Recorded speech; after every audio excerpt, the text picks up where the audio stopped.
they look like? Yeah. What does this? What does this it actually mean? look like? Everyone's going, oh man, mindfulness and disruption is bigger than that. It's like, yeah, but let's play with that for a second. What does that look like? And people go, well, as long as you write it down and sign off on it, It's fun. That's right. It's like creativity is. Yeah. If you say it often enough, you're in, right? It's like, well, If only. let's explore that a little bit. Yeah. I'd love to talk more about that. Yeah. No. I will. And yeah, let me know if you learn anything or get anything valuable.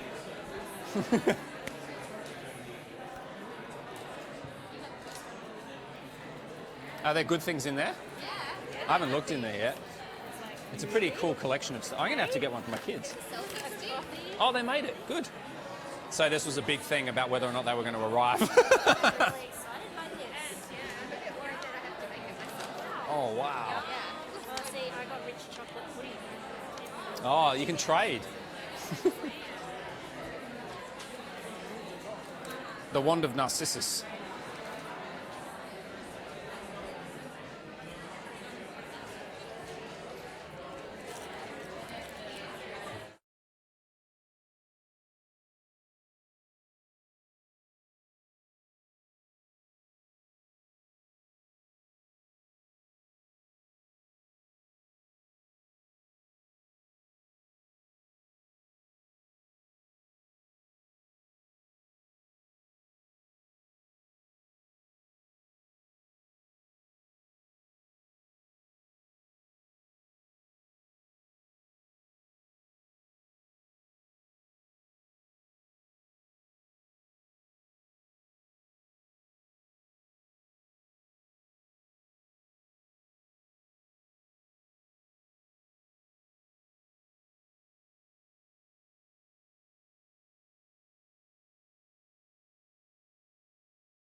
don't change, and we're going to talk about being all happy together.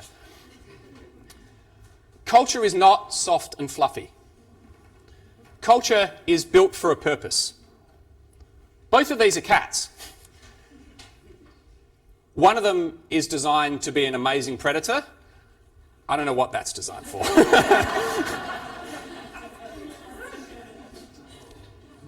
So this is what Culture First is about. Culture First is about thinking about culture as something that is more meaningful, something that is more powerful, something that is more impactful. What do all these logos mean? These are all customers of ours. We've surveyed over 1 million people. We've actually launched over 3,500 surveys. I got that number wrong. And we've worked with over 300 companies. And we've learned a lot from that process, and that's partly what I want to share with you in 2 ways. Because the first thing is actually not about the data at all. The first thing is you say, okay, we believe that culture first matters. We believe that we need to build a culture that is really powerful and impactful. How do we do that? There are 3 things that I think are really, really important to building a culture first company, and they're about understanding what the DNA of that culture first company is. So it's that you see a world that others don't, that you can build on a promise, and that you know what you'll hurt for. So I'm just going to talk through each of those. What it means to see a world that others don't. You know, when we start talking about strategy, we start talking about motivation, we start trying to create a business that is going to be amazing, we talk about vision, we talk about where we want to go. And at the heart of it, at the heart of the powerful ones, is an idea of a world that doesn't yet exist that we want to make so. So one of the best mission, vision, whatever you want to call it, statements that I know of, is one that goes like this. Humans should be an interplanetary species. Does anybody know who that's from? SpaceX. That is amazing because it, in just a few words, encapsulates this incredible possibility of a world that doesn't yet exist that could. And that's the heart of it. It's what is that? What is that world that does not exist that you care about? What is that world that you're trying to bring to being? And there's, there are different ways of doing it, different exercises you can use to do it. It's not about saying that I believe that we can be the market leader in the 7 markets that we work in. That is not it. It's we believe that. What is it you believe that other people don't? Often the power in this is that you're willing to say something that other people would laugh at. If most people got up and said humans should be an interplanetary species, we think they're an idiot. Elon Musk gets up and says it, and we're like, he might actually do it. That's what you want. You want something that is actually so big, it's almost scary. The second part is, once you've described that world, is to understand how that relates both to brand and culture. And so something I like to say is, brand is a promise to a customer and culture is how you deliver on it. And the thing that drives me absolutely nuts is when we go and have a conversation about brand over here with a bunch of people, we talk about the brand values and brand promises and all this sort of stuff, and then we go have a different conversation over here with a different group of people about the culture that's meant to deliver on that thing. The two have to be inextricably linked. And it's because they feed off each other. If you do not have a good brand promise, if you do not have something that is going to work, you won't make any money. If you don't have any money, you can't deliver on half the stuff you want to deliver on in here. Why can Google do 20% time? Because they make so much money off those ads that they can afford to. You have to have something that actually is going to work. But once you've got that idea, how are you going to deliver on it? You're not going to deliver on it if you're not willing to invest in a culture that's actually built to make that happen. And the two would go hand in hand. So it's this idea that once you know what you're trying to do, be really clear about who you're trying to be out in the market, be really clear about what that looks like, and think about a culture that sits inside it. And at the heart of a culture are values, the things we care about. But values should not be the things that we want to be on a good day. Values are not aspirational. Well, I don't believe they should be aspirational. This is one of my favourite slides, and it says, it's corruption of the Shakespeare. Bleed with me and you'll forever be my brother. That is the heart of good values. This is what we're willing to hurt for every day. Now, hopefully it's not physical pain. It's, I don't get enough sleep. I don't get to spend enough time with my family. I'm earning less money than I could somewhere else. I drive 2 hours to work every day. Why? Because there's something that you care about, that other people care about too, that you're willing to hurt for. Understanding that and being able to uncover that and being able to talk about that is the heart of real values. Integrity could be a value, if that's what it means. Normally, integrity means doing what you say you're going to do every time. I don't know about you, there aren't many companies where that's actually possible. It's really difficult. So if you're really willing to commit to that, if you're really willing to make that a thing that you will fire people for, that you will hurt for, sure, do it. Otherwise, you have to find something else, something that does hold true to you, something that you can use and build upon. So the DNA of a culture-first company is exactly that. It's a DNA. It's allowing yourself to go through a process where you sit down and you think about these things and you think about them intentionally. So you sit down and say, what is that world that we want to bring to bear that does not exist now? That will create the energy. That will give me a reason to do this at all. It's about building it on a promise that makes sense to you, but also to your customers, and that you've articulated and that you've talked about internally, and that you're doing in conjunction with the culture you want to build. So I was having a conversation earlier with somebody in here, and I was having this conversation internally with a very large company about this very, very point. And it's, you can't go and create a brand. The best brand in the world won't work if you can't change your culture to match it. And equally, that culture has to be aligned to whatever you're going to go put out there. So thinking those things through and having those conversations together. Even just putting marketing and HR together. You know, there are companies which actually have people and brand as a single function. That's actually not a dumb idea. And knowing what you'll hurt for. Having that conversation, because the thing to remember as well is it's what you share that you're willing to hurt for. Not just something that somebody said was a good idea. You know, every person that joins your company has to believe those things. It has to be something that they sign their hand up and say, yes, I'm actually willing to hurt for those things because that's why I'm here, because I care. So I'm going to talk a little bit about our stuff, not because it's perfect, it's not, but just to give you an understanding of what does this look like, what does this talk, what does this mean? So, you know, for us, the world that we want to make happen, which I kind of oscillate on, it sounds really motherhood and pithy to say in one level, but on the other hand, it's actually entirely true, is that we want to make the world a better place to work. Why? I work with these other foundations and so on that are doing amazing work and helping incredible people. I look at how much time we spend at work, all of us, and how much of our life work is, and I think if I can make a small difference to the working life of a large number of people, I'll make a net positive gain in the world. So for me, that's my thing. I want to do that. I want to find a way to do it. So the mission for Culture Amp is to make the world a better place to work. And in terms of how we want to make that happen, our actual specific goals are two. The first one is that we want to help 10,000 plus organizations use culture analytics to make better decisions about people and culture and to become culture-first companies through doing that. And we also want to be a culture-first company. So it's about understanding that it's not just enough to go build a platform, we actually have to go build a company that lives these things as well. And the promise for us, in terms of how we think about it for our clients, is we want you to learn how to build a better culture. So the promise that we have to make is we have to take you on a journey and we have to help you learn. If you use us and go away and you haven't learned anything, we've failed. You haven't failed, we've failed. And that's the core of our brand promise. And internally we talk a lot about learning and its importance, because it's got to be embedded in everything we do for it to be meaningful and authentic. And the four values that sit underneath that for us are these four, and I'll walk through them to explain how they link together. And the thing about the values is that they're not perfect either. They may change, and I do inductions with everybody that joins the company, and we talk through all this stuff. And one of the things I say to them is, you know, talk about what works. If something doesn't work, maybe it's time for it to change. We need to have this needs to be a living thing. It's not just something that's set in stone for all time. The first one is create better people geeks. So you can see my t-shirt here, and I'm going to talk a little bit more about people geeks in a second. It comes from, there's a woman by the name of Kathy Sierra, who's a user experience writer, and she wrote a wonderful article where she said, don't just try and create a better tool, create a better user. And so we take that idea, and what we say is it's not just about building a better survey platform or analytics platform, it's about creating a people geek. A people geek is the person that sits at the end and actually has to use that data to do something. And so we have to measure ourselves on that.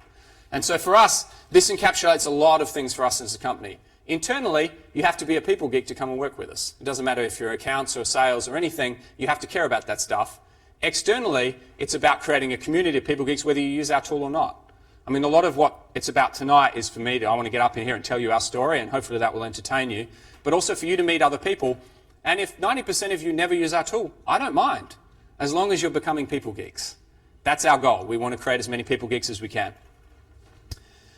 The second one, have the courage to be vulnerable, comes from an understanding of what it takes to actually do anything meaningful with this. So if you're doing individual development or you're doing, at the company level, to do anything worthwhile, you have to open yourself up to get hurt. And then you have to learn from that experience and move forward. And that's the reason it's so hard for most people. Anyone that's done a proper 360 knows how hard that can be. Anyone who's actually done a proper survey of a company knows how hard that can be too. It's hard for us too. We use our own stuff internally and we hear things, we're like, I didn't realize that was an issue. I didn't realize that came out of nowhere. Where did that come from? So you have to open yourself up to it. So for us, having the courage to be vulnerable acts in two ways. One, it's to recognize that we have to remind ourselves we're asking people to do things that are really hard. We're asking people to open themselves up in a certain way. And so internally, we have to do that too. We have to be good at doing that, have to be willing to do it. The next two actually go hand in hand. So trust people to make decisions actually came from my time at Rising Sun. So we were a very open company. We tried to share everything we were doing. We tried to work together as much as we could. And one of the things I noticed was that there was a little bit of somebody would try and get something really good done, and then 2 weeks later somebody else would come along and say, well, I didn't know about that. Nobody asked me. Maybe we should go back. And we couldn't move forward because you needed everybody's involvement to get anything done. And so I focused on this. I can see people laughing. I'm not sure if that's because that exists in their world or if it's... how do you deal with that? And so one of the things I came to realize was that in any company that's growing fast, any company that's trying to do stuff, nobody can know everything. Democracy is a wonderful thing if everybody has enough time to be fully committed to the idea, to learn everything and to make a good decision. When you're growing fast, you don't always have that luxury. So you actually have to change the question around. You don't have to say, what is the right decision? The question is, who is the right person to make that decision? And so I'll give you an example of it being working, and this was me screwing up in our own company. We were on the floor working, I heard somebody talking about the fact that they wanted to change monitors or buy a new monitor. There was a conversation about monitors. And my ears pricked up because in my previous life, I spent 10 years writing software to color manage monitors. So I actually know more about the colorimetry of monitors than I'd ever care to admit. So I walked over and said, hey, what are you thinking about? Blah, blah, blah. Here's the different issues and so on. We talked for about 15 minutes, and then I went away. And then the next day I was doing an induction process with one of our new starters, and I was reading through all this stuff, and I talked about trusting people to make decisions, and I was like, oh shit. I just broke that myself. The first thing I should have done when I walked over there was not go, hey, here's all this information that's really useful, was be to sit down and say, actually, who is the right person to make this decision? It's not obvious. We don't have a head of IT. There's no one person that really should own this. So who should own this? And then, okay, if you're owning it, I know a lot about this. If you want it, I'm happy to give it to you. You make that decision. And so building a culture where people buy into that is really important to enable you to go fast, and it's important for us. And it actually sticks with the next one, which is learn faster through feedback. So why did we build a survey tool? Because we believe in feedback. We believe in the power of feedback, and I'm going to talk a bit more about that in a second. So we believe fundamentally that the way you move forward is by trying things and iterating. And the reason trusting people to make decisions is so important is that more often than not, you'll get the decision wrong. And so what matters is that somebody said, I'm owning this, and I'm going to learn from it, and I'm going to improve it, and I'm going to do it better next time. So if you believe in faster through feedback, then it's much easier to trust people to make decisions because you're actually talking about something different. You're not trying to force people to do it right up front. You're hoping people will own and move this forward. So these are our values. And one of the things that we're working on now is how do we take those values and bring them to life? How do we make that real? Because that is just words on a page. It might be different words on a page to somebody else, but it's just words on a page. And so you need to find stories that tell this. And this goes back to my Hollywood days. And I've only now really started to understand the power of this. So the story I told you just then about how I breached that value is a much more powerful teaching aid for every person that joins our company than any amount of text I can have up here, because it's a real story. The fact that it was the CEO that screwed it up is even better, because that gives permission for other people to understand what that means. So a lot of this is about getting the idea, but then going and searching for the story and the poetry and the way to make that work. And this process here, I'm going to read this out to you in a second. We just went through a process where I would say we did a rebrand, but we didn't really have a brand before, so it's not really a rebrand. We're finally big enough to have enough time to do it right, so we said, okay, to one of our designers, you've got a month, do it from start to end. And she went through the whole process. And where we got to at the end was, this is our new brand mark, called Frank, not sure why. And it's based on the concept of an ENSO. And I'll just read something out to you, and then I'll explain something about it. So our brand mark takes cues from the circular brushstroke of the ENSO in form and intention. The Culture Amp platform captures moments in time in a person's journey, both professionally and personally. Over time, these snapshots tell a story. The process of asking and answering questions becomes a ritual or practice from which emerge opportunities for challenge and growth, or change and growth. When she showed this to me, it was late in the process and she was writing it to describe where it had come from. I almost cried because it is the best description of what we want to do that I'd ever read. Now, I didn't tell her to write this. This was one of our designers just working through what we wanted to be, talking to people and trying to unearth a way of expressing it. But in this, she managed to tell poetically and beautifully what we want to do. We're a technology company, but behind that is an idea. And she managed to capture that idea and to tell it back to us. And that was a wonderfully powerful thing to do. So you have to open yourself up to that process.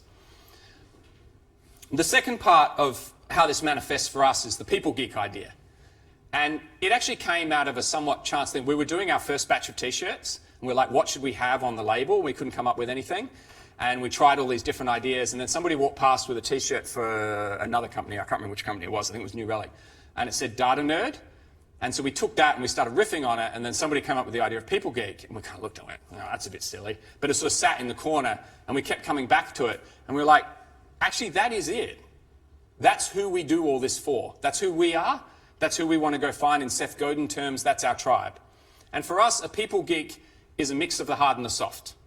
It's someone who's coming from a people and culture side who's realized that they need more tools. They need more data. They need more ways of being able to express this and show this and use this in an organization. They need to be more iterative, more adaptive.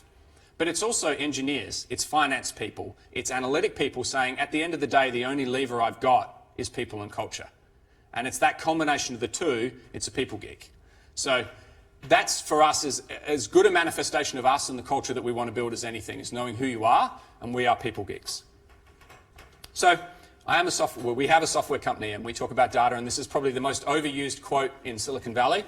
In God we trust, all else bring data. Edward Deming. So how do you bring data to bear? How do you use data? If you have an idea of what your culture first company should look like and you've thought through what that DNA is, how do you use data to bring that to life? It's actually very simple, and it's also very, very hard.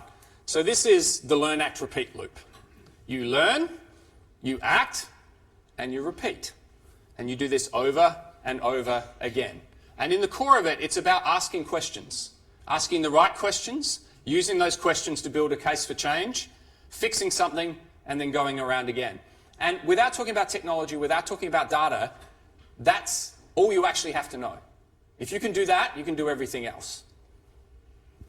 But I'm going to dig into it in a little bit more detail.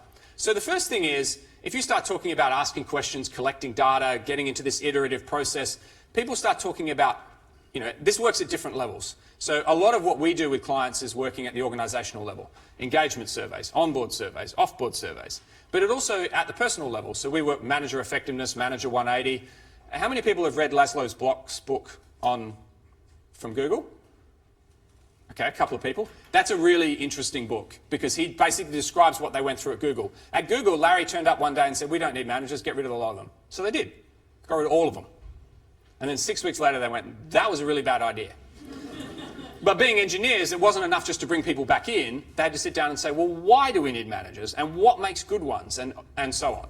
And so his book is a description of what he did. And depending on how much you read, none of it's that revolutionary, but it's very well put together. And he really brings to bear the idea of this iterative, data-driven approach to go, well, what do we think is right? How do we measure that? How do we use that to improve our process?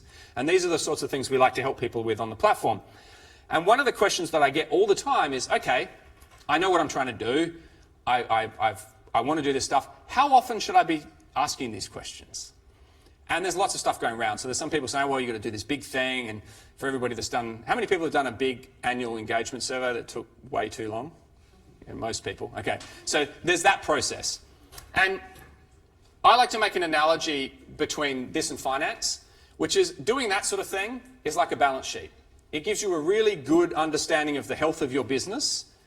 But if I came to you and said, you need to run your business, I'll give you a balance sheet on January 1, and I'll give you another one next January, go for your life, you'd look at me like I was mad, because you can't run your business with just that. You need other tools. You need access to more information.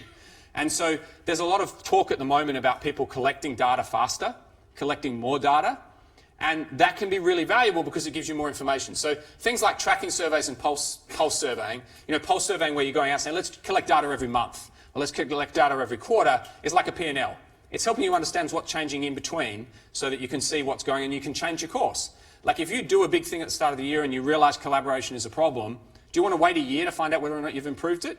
You need to know along the way. And even more, if you look at what's coming from sort of marketing and continuous real-time type stuff, is having stuff that's running all of the time. And for me, that's kind of like a cash flow. That's telling you every day. And sometimes people are coming out saying, just do this, or just do this. It's the answer. Get rid of annual engagement surveys. You don't need them. That's not entirely true either. The thing is, if you're just running a business off cash flow, it's good, but you won't see some of the things that are going on. You won't see the inventory piling up out the back. It's very easy to get lost in the noise. And so what we often talk to people about is what matters is not so much the measurement, the cadence of measurement, but what matters is the cadence of action. So how can you use this data to do something? That's the cadence you need to start to think about. And then inside that, there are multiple levels that you can use to make it work. So just as an example, you might do something like an annual engagement survey where you collect this information to set a thing once a year, and that tells you how you're going, and in between you use the other ones. And getting people to buy into the process, not just of the measurement, but of the action, is really, really important. And what you want to be clear about is what are we measuring? So how many psychs are there in the room? Like proper, real psychs, unlike me. My dad's a psych and my wife's a PhD candidate, so I'm a psych by proxy. But one of the things I like to say to people is there's an incredible amount of fantastic and useful research on how to ask questions, what questions work, how you use those, and we have a whole bunch of those, and we have psychs on staff to provide people with validated questions and validated structures. But at the end of the day, what really good companies do, it's not just a psychologist in an ivory tower telling you what makes people happy. The best people have an intentional description of the experience they want their people to have, and then they measure if that's occurring. I'm going to say it again because it's very simple, but it's also very, very hard. So it's an intentional description of the experience they want their people to have, and then measure if it's occurring. So the heart of this in terms of what questions should we be asking actually requires you to look inwards and say, what are we trying to do? What are we trying to actually create here? Whether it's about talking about what you expect from managers, whether it's about talking about what type of company you're trying to build, it's about being clear on that and learning how to articulate it. Because surveys are actually bidirectional. When you send somebody a survey, you're asking them for stuff, but you're also telling them what you think is important. And people don't always think about the fact that every question they ask is a signal about what you think is important.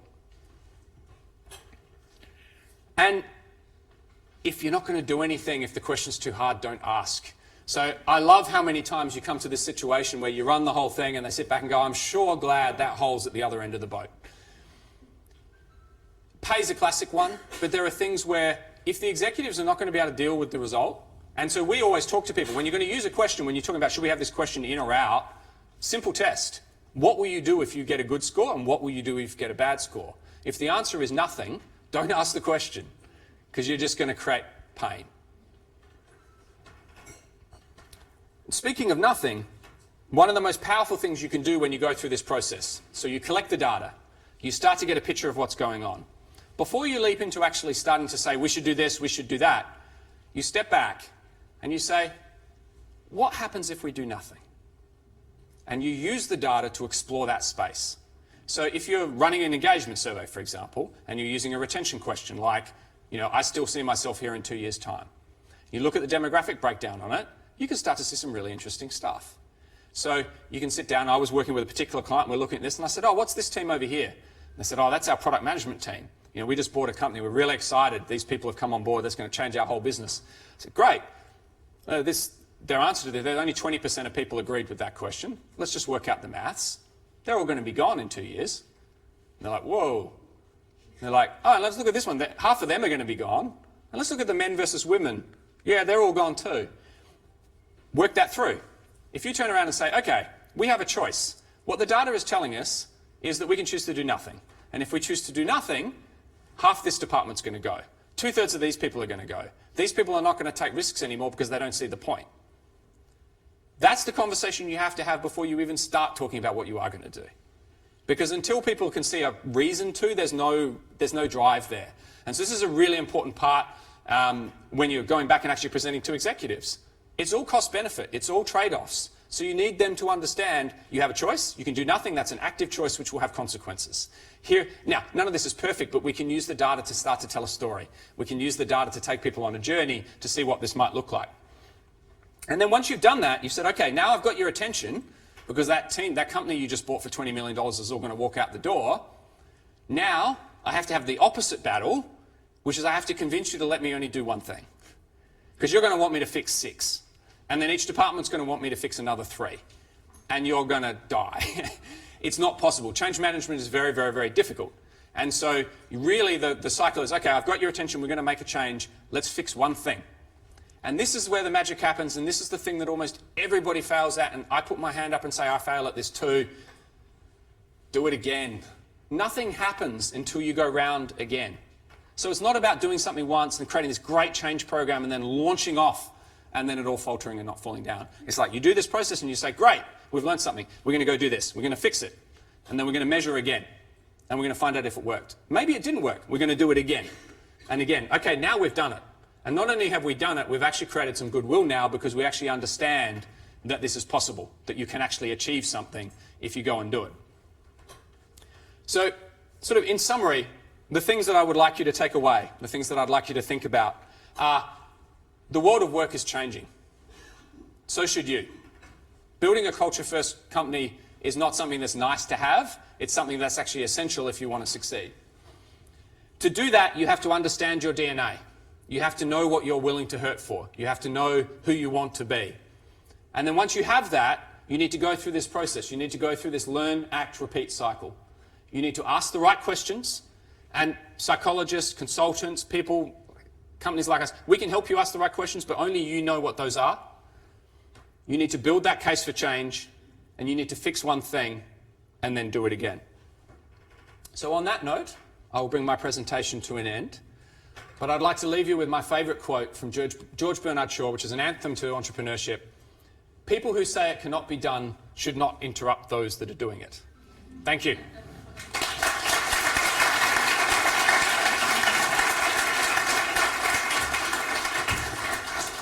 Thank you, Didier. We've got time for questions. So, questions, anyone? Must be some.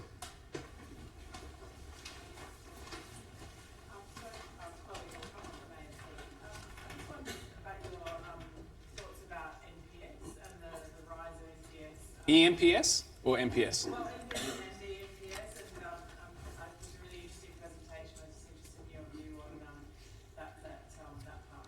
Okay, so I like to provoke and be controversial. So I think NPS is brilliant, incredibly powerful, because it's a single question that captures a very core part of the buying behaviour. And the best thing about it is it's actionable. You can give this data to people and they can use it. I think EMPS is totally overblown because if you think about it, the Net Promoter question works really well because it's actually directly measuring what you care about. Would you recommend my product? Great. If you recommend my product, somebody's likely to buy it. So you can kind of see the correlation. It's really simple. If you turn that into the classic EMPS question, which is would you recommend this company to a friend or to a colleague or somebody to work here, it's not measuring the same thing. The best answer I've actually ever heard to the EMPS question is, no, I wouldn't because none of them are smart enough or none of them are good enough, which is actually a brilliant answer, but would give you a bad EMPS. And there's a few things at play there. One is it's not measuring the same sort of thing, so you have to be careful. Secondly, why it works so well with consumers is because this is a very small transaction. The simpler, the lighter I can make it with the customer, the better. And I've only got a chance to get, even if they answer one question, I'm happy. Internally, it's not the case. Like, we're working together for years. So if you could only ask one question, it's not a bad one, although you can look at the research and it doesn't predict much. So for example, people that leave, EMPS is not a good predictor of retention, for example. And that's one thing that a lot of people care about. If you want to create a chase for change, if you can reduce your churn, reduce your attrition, that's straight to the bottom line. So it's not necessarily a good predictor of the things we care about, but more importantly, why restrict yourself to one question? With 2, 3, or 4 questions, you can actually get a much more nuanced and better understanding of the internal landscape. So we get asked about it all the time. The biggest pull and push that I see is that you see executives in companies go, I love NPS for good reasons. Give me eNPS. Give me the 11-point scale. It's like, you realize it's only a 3-point scale. Anyway, so it's a battle. And is it right, Didier, that eNPS often has a $5,000 referral fee attached to it as well? So, it may be confused a little bit. It just goes back to, if you could only ask one question, it's not a bad question, but we have a different situation. I think we can be more philosophical and more thoughtful about this. And I'd say it would be better if you care about customer service, it'd be better to have a customer service anchored question. It's about what you care about, what you want to measure. Other questions? Just a quick question on engagement index. What percentage of companies that you work with that actually really put action plans which are really transcended into improving their engagement score than just by happening itself? It's a really good question, because it goes back to, I might just go back to something here. The scary thing is, it's actually not about improving your engagement score. That's actually can be a really dangerous trap. So there are companies that use engagement as a bonus or KPI measure. And you know what happens when you do that. The manager turns around and says to their team, I set your salaries. My salary is set by whether or not I get a good engagement score. You do the math. You're measuring the wrong thing in that situation. So oftentimes, if you're looking for a KPI or a metric to use, an action index is a better one, which is, have you seen a change since the last survey? Have you seen a positive change? But for us, I would actually say it's this. It's actually the process of asking and answering the questions and building that in and learning and using it itself that creates the value, rather than engagement. Now, there is obviously value in a higher engagement score.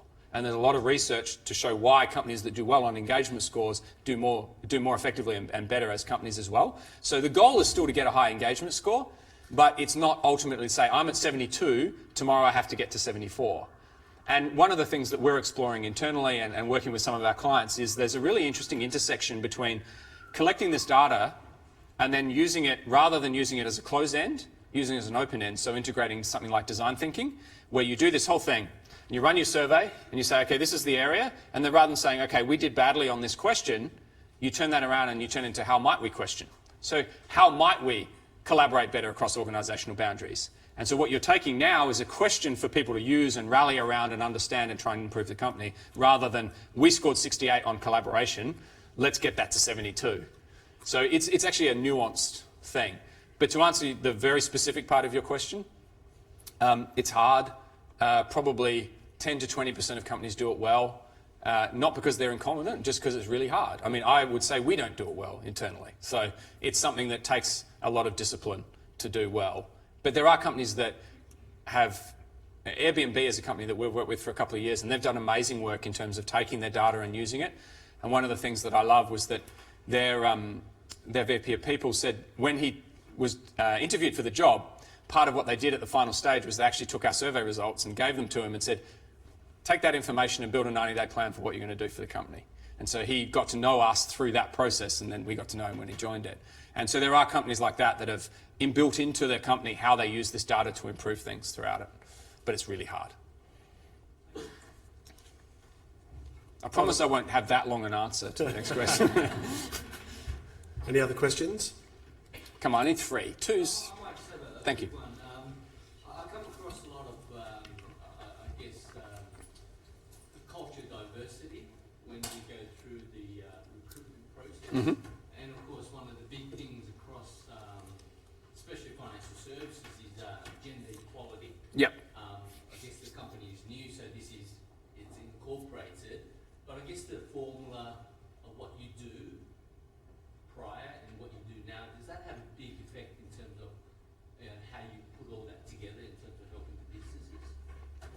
So, just make sure I understand the question. You're talking about the impact of things like diversity on thinking around culture? We're talking about culture here, and certain companies have the microculture, they have the global culture, depending on the size Yep. of businesses.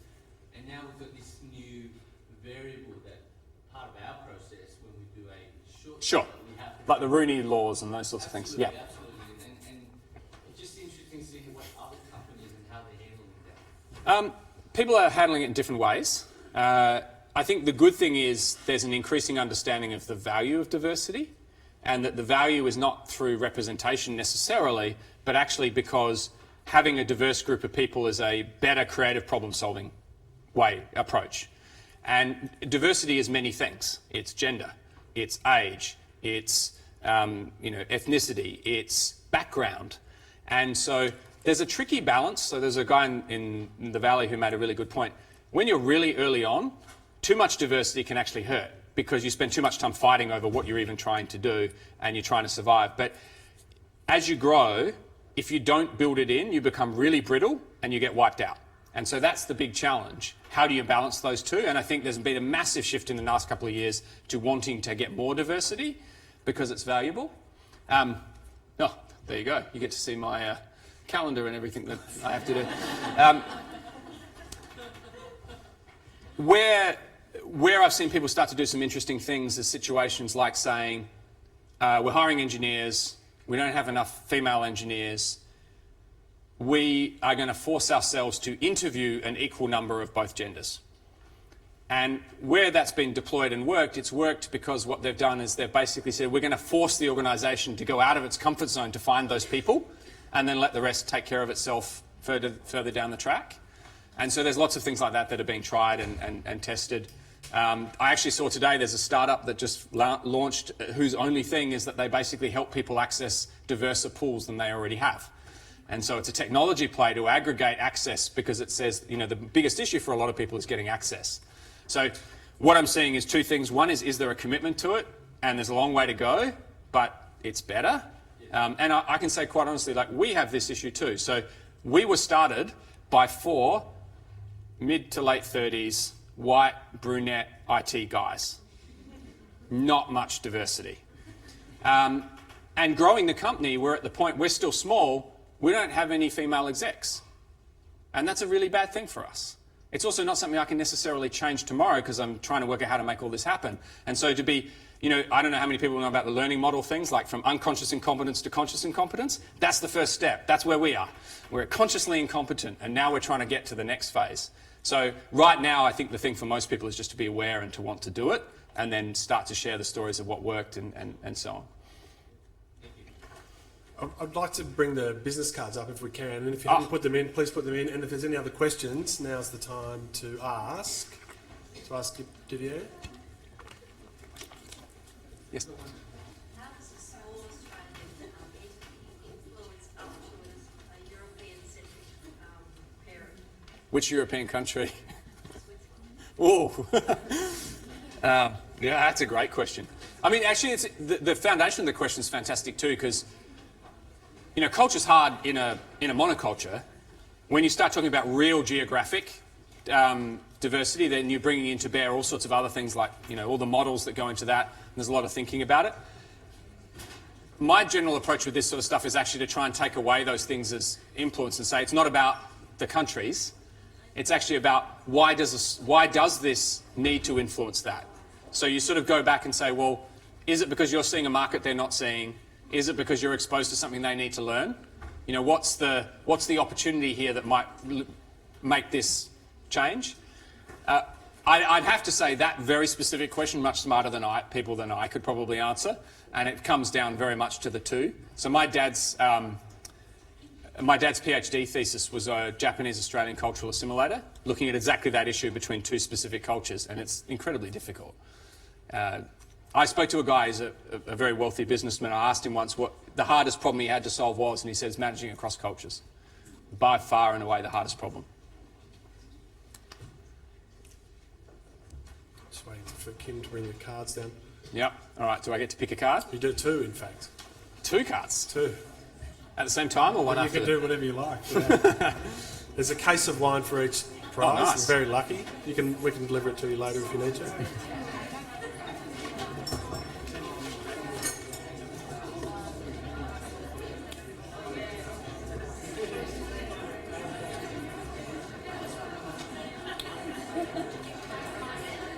All right. Right, yeah, we're going to do 2. So I guess just before we do the card draw, can we just have the people from Culture Amp, can you just put your hands up? There's 2 there. Because there'll be plenty of opportunity after this to have some more drinks, network, and obviously tap the guys from Culture Amp about. And I know there's a few clients here I haven't met. I want to meet some of the There you clients go. that I haven't had a chance to Yeah. meet yet. And Cox Purtell people, can you put your hands up, please? Yeah. Wow, look at that. So you come and have a chat to us. All right. Great. Two? All right. So that's the first one. Oh, paper. handwritten. Somebody knows whose it is. Che Lua from IKEA. Yay! And Aaron Alcantara from Transport for New South Wales. Great. Well, there's a case of wine. Jay gets to choose whichever one.